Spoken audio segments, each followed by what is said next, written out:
Howdy, y'all. Quill here again with some breaking news that will directly affect action figures in the Hasbro stable. I'm here to talk about the future of Hasbro and the potential impact of their impending strategy to roll back stock production run numbers and streamline distribution to specific industry retailers.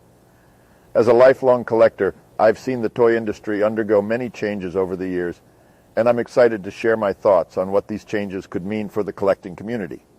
First, let's take a closer look at Hasbro's strategy to reduce excess inventory and improve profitability. Here, it has been discovered they intend to roll back stock production run numbers and streamline distribution to specific industry retailers. And while this move may lead to some action figures becoming rarer and harder to find, it could also have a positive impact on the collecting community. For one, with fewer figures available in stores, collectors may be more willing to pay higher prices for their desired items. This could lead to an increase in aftermarket value for specific figures, which is always exciting news for collectors looking to add value to their collections. Additionally, retailers specializing in collectibles may see increased sales as collectors turn to them to find the figures they want. But what does this mean for those who prefer to wait for clearance sales? Well, shit looks like you're plumb out of luck, guys. While it's true that the strategy could effectively eliminate stock clearance sales on action figure lines, it's important to remember that this move is ultimately intended to benefit the toy company and improve profitability. As collectors, we must understand that companies need to make a profit to continue producing the figures we love. It's a delicate balance between supply and demand, and sometimes difficult decisions must be made. That being said, Hasbro's strategy could also have the unintended consequence of alienating some collectors who prefer to hunt for figures in stores.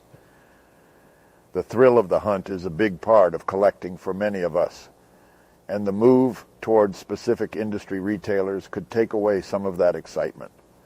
But overall, I believe this is a positive change for the toy collecting community. Now, let's move on to the controversial topic of Hasbro's decision to reverse its plan for plastic-free packaging. As reported by us a while back, Hasbro has decided to return to traditional plastic packaging after facing significant sales losses from customer boycotts, who were unhappy with the eco-friendly packaging and walked away from the lines. While the original decision was made with good intentions, it was effectively virtuous and unwarranted as they were already using recycled plastics in the packaging. It ultimately proved to be a misstep that hurt the company's bottom line. As a Texan, I love the environment as much as the next person, but I also understand the importance of listening to customer feedback. The move back to traditional plastic packaging could help boost demand for Hasbro's products, as a lot of collectors have avoided purchasing items due to the packaging changes. But it remains to be seen whether customers will come back to Hasbro's products at a level that matches or exceeds pre-plastic-free packaging levels. The damage to the consumer base may have already been done, and it may take some time for trust to be rebuilt. Nevertheless, Hasbro's decision to acknowledge and address the issue is a step in the right direction. The company's willingness to listen to feedback and take the wants and needs of its customers into account is a sign of good faith that should not be ignored. As collectors, we want to support companies that are responsive to our needs, and Hasbro's recent decisions show that they are taking the collector community seriously. Finally, let's discuss how these decisions show that Hasbro has finally acknowledged these toy lines as adult collectibles. With the move towards specific industry retailers and the potential increase in aftermarket value, it's clear that Hasbro sees the value in catering to the collector community. Additionally, their willingness to reverse the plastic-free packaging decision shows that they are willing to make difficult decisions in order to stabilize their market share and meet customer expectations. Moving on to the topic of the impact of the new strategy on the toy collecting community, there are a few points to consider. Firstly, with fewer figures available in stores, collectors may have to rely more on online marketplaces to find the figures they want and pre-orders to lock in. Desired figures will be a must. This could be both a positive and negative thing. On the one hand, it may be easier to find rare figures that are not available in stores, but on the other hand, online marketplaces can often be more expensive, and there is always the risk of purchasing counterfeit or damaged items. However, the potential increase in aftermarket value for collectors could make up for the higher prices. With fewer figures available, collectors who have managed to secure them may be able to sell them for higher prices to those who missed out. The thing that needs to be ensured, so genuine collectors are not shafted, is to continue with the purchase limit models, so scalpers leave the stock for others to acquire. This is particularly true for figures that are already popular or considered rare.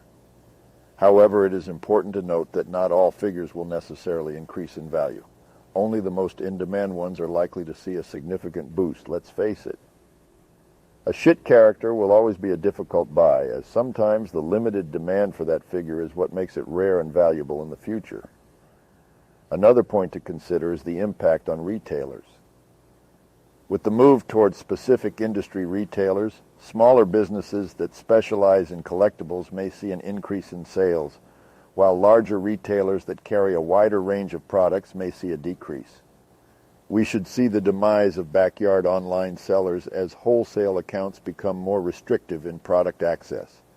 This could be a double-edged sword for collectors, as smaller retailers may be able to offer more personalized service and a wider range of products, but larger retailers often have more competitive pricing and may be more convenient to access.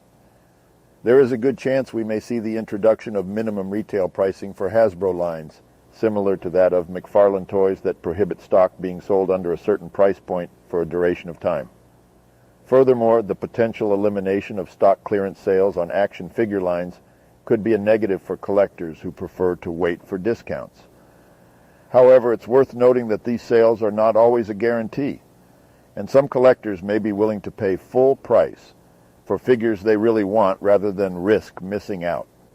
This is also a bummer for collectors who like to open their figures and care not for the packaging.